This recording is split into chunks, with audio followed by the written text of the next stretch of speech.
अस्सलाम वालेकुम। अच्छा, अब हमने जो करना है दैट टेबल्स हमने इस चैप्टर के कर लिए हैं। हमने इस चैप्टर के पॉइंट्स देखने हैं।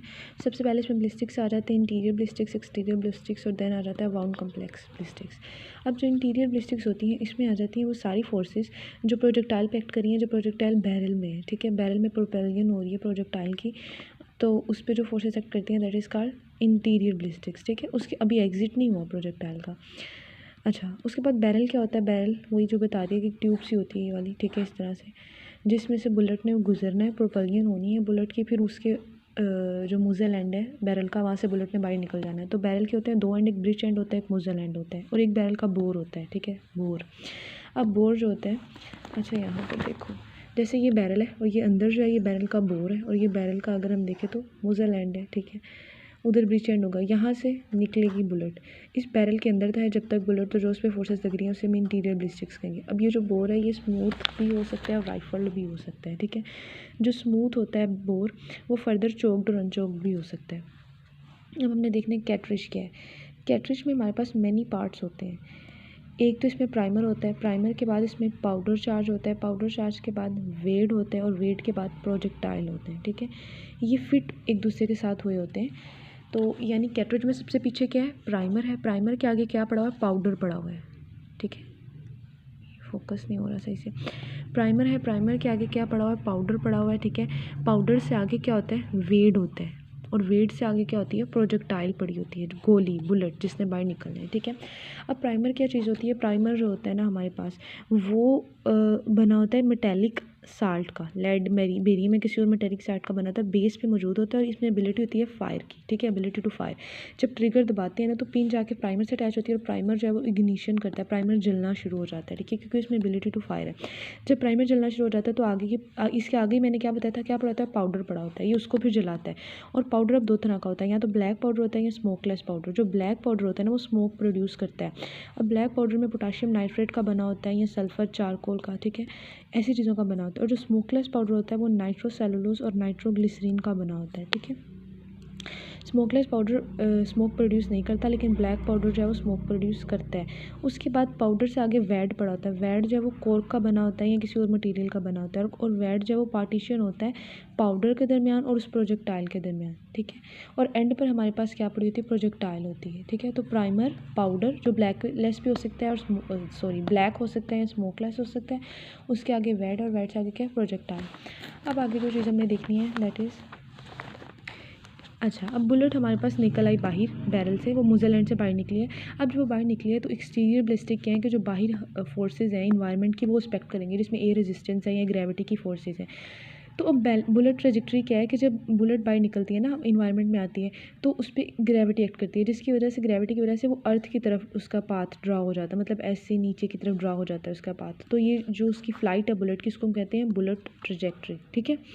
अच्छा, उसके बाद टेल वेग फिनोमिना क्या है कि जब बुलेट जा रही होती है तो डिफरेंट फोर्सेस उस पर एक्ट कर रही होती हैं। अब इससे क्या होता है कि जो बुलेट की टिप है वो अपने एक्सिस को फॉलो करती है, लेकिन जो उसकी टेल है वो क्या करना शुरू कर देती है? वो सर्कल में मूव करना शुरू कर देती है, ऐसे सर्कल में, ठीक है। वो टिप जो है वो एक्सिस के लॉन्ग जा रही है, लेकिन ऐसे टेल जो है वो सर्कल में मूव करना शुरू हो गया, तो इस फिनोमिना को हम टेल वैग फिनोमिना कहते हैं, ठीक है। अब हमारे पास बुलेट्स होती हैं दो तरह की, लो वेलोसिटी बुलेट भी होती है और हाई वेलोसिटी बुलेट भी होती है। अच्छा, इससे पहले मैं एक चीज़ आपको बता दूं कि वाउंड कम्प्लेक्स, मैंने तीन तरह के ब्लास्टिक्स आपको बताए थे। इंटीरियर ब्लास्टिक्स हमने कहा था कि जब तक बैरल के अंदर है प्रोजेक्टाइल, उस पर जो फोर्सेस एक्ट करी हैं दैट आर इंटीरियर ब्लास्टिक्स। उसके बाद एक्सटीरियर ब्लास्टिक क्या था कि जब बुलेट बाहर निकल आई है प्रोजेक्टाइल से, प्रोजेक्टाइल बाहर निकल आई है फायर आर्म से, ठीक है, तो तब उस पर जो फोर्सेस एक्ट करी है, ए रेजिस्टेंस और ग्रेविटी वगैरह, वो एक्सटीरियर ब्लास्टिक है। तो वाउंड कम्प्लेक्स ब्लास्टिक है कि जब बुलेट जाकर टकराएगी उस पर्सन पर, उस पर टारगेट पर, तो तब वहाँ पर जो हमारे पास फायर ब्लास्ट होगा उसको हम कहते हैं, जो रिजल्टेंट इफेक्ट्स आएंगे उसको हम कहते हैं वाउंड कम्प्लेक्स ब्लास्टिक्स। अब डिफरेंट इफेक्ट्स आते हैं। लो वेलोसिटी बुलेट के इफेक्ट्स डिफरेंट होते हैं, हाई वेलोसिटी के डिफरेंट होते हैं। लो वेलोसिटी क्या करती है? जब जाकर बॉडी पार्ट पर स्ट्राइक करती है तो ये उसको पुश करती है और रोटेट करना शुरू कर, जब ये रोटेट करती है तो वहाँ पर एक इंडेंटेशन प्रोड्यूस हो जाती है सॉफ्ट और इलास्टिक टिश्यू में, ठीक है। लो वेलोसिटी बुलेट थी, ये गई जाकर टकराई और इसने रोटेट किया, जिससे वो जो सॉफ्ट टिश्यू था वहाँ पर क्या प्रोड्यूस हो गई है? इंडेंटेशन प्रोड्यूस हो जाती है, ठीक है। अच्छा, और इंडेंटेशन प्रोड्यूस होने से परफोरेशन फिर वहाँ पर हो जाती है जाती है, सॉफ्ट टिश्यू परफोरेट हो जाता है, सुराख हो जाता है, जिसकी वजह से बुलेट को अब गुजरने का रास्ता मिल जाता है। बुलेट वहाँ से गुजरेगी, अंदर जाएगी और अंदर जाके जो डैमेज होता है वो प्रोड्यूस करती है, ठीक है। अब जो हाई वेलोसिटी बुलेट होती हैं ये क्या करती हैं, ये जब जाके टकराती है ना तो ये सॉफ्ट टिश्यू में कैविटेशन प्रोड्यूस करवा देती हैं।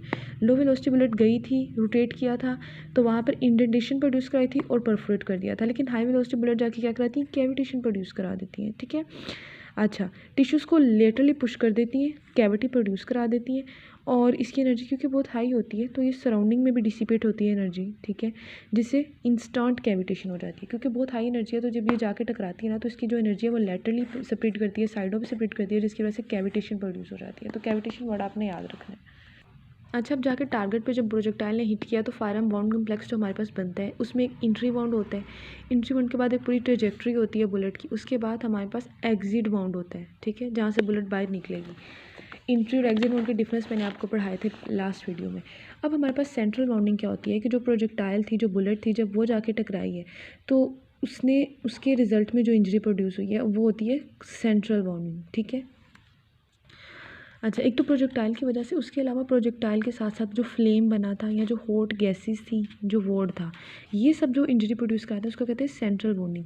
लेकिन जो ग्रीस, स्मोक और अनबर्न्ड पाउडर की वजह से प्रोड्यूस होती है, जैसे टैटूइंग वगैरह, उसको कहते हैं पेरिफेरल बाउंडिंग, नॉन बाउंडिंग, ठीक है। तो सेंट्रल बाउंडिंग और पेरिफेरल, नॉन बाउंडिंग। अच्छा, स्मोक कब प्रोड्यूस होता है, स्मोक तब प्रोड्यूस होता है जब पाउडर बर्न करता है। फ्लेम, स्मोक और गैसेस कब प्रोड्यूस होती हैं, एक मिनट, गलत मैंने बोला, स्मोक प्रोड्यूस होता है अनबर्न्ड पाउडर की वजह से, जो बर्न नहीं करता उसकी वजह से, और गैसेस प्रोड्यूस होती हैं बर्न की वजह से। इसीलिए जो गैसेस से बनेगा वोंड उसको हम सेंट्रल में ही इंक्लूड करेंगे, लेकिन जो स्मोक से बनता है उसको हम पेरिफेरल में इंक्लूड करते हैं। अच्छा, अब हमने देखा था कि फ्लेम भी प्रोड्यूस होता है और स्मोक प्रोड्यूस होता है ब्लैक पाउडर की वजह से। अब जो फ्लेम है ना वो स्कॉचिंग इफेक्ट देता है, यानी कि स्किन बर्न हो जाती है, ठीक है। स्किन बर्न होने के अलावा जो वहाँ पर हेयर्स होते हैं उनकी स्कॉचिंग हो जाती है, जो सरफेस हेयर होते हैं वो उनकी भी बर्निंग हो जाती है, वो शिवर्ड या क्लब्ड हो जाते हैं, ठीक है। ये सारा फिनोमिना हमारे पास कब होता है, जब कॉन्टैक्ट बाउंड हो या क्लोज रेंज बाउंड हो, और फ्लेम की वजह से सारा, क्योंकि अगर डिस्टेंट रेंज बाउंड है वहाँ तो कोई फ्लेम पहुँचेगा ही नहीं। अब स्मोक ब्लैकनिंग, अब जो स्मोक प्रोड्यूस होता है वो ब्लैकनिंग इफेक्ट देता है, और ये स्मोक कब प्रोड्यूस होता है, जब ब्लैक पाउडर यूज़ किया जाए, ठीक है। अच्छा, ये हमारे पास क्यों प्रोड्यूस होता है, क्योंकि जो कार्बन कंटेनिंग गैस होती है वो जाती है और वो मिन्यूट पार्टिकल की फॉर्म में डिपॉजिट हो जाती है अराउंड द वोंड, ठीक है। जब वो डिपॉजिट हो जाती है तो उससे ब्लैक एंड हमें वहाँ पर सरफेस नज़र आती है, तो उसे कहते हैं स्मोक ब्लैकनिंग। अब टैटूइंग इफेक्ट क्या होता है कि जो अनबर्न्ड पाउडर है, स्मोक तो प्रोड्यूस है ना बर्न पाउडर की वजह से, और जो अनबर्न पाउडर है वो हमारे पास क्या प्रोड्यूस करता है, वो जाता है जब जाकर तो वो पाउडर पार्टिकल जब जाते हैं तो वो टैटूइंग इफेक्ट प्रोड्यूस कराते हैं, ठीक है।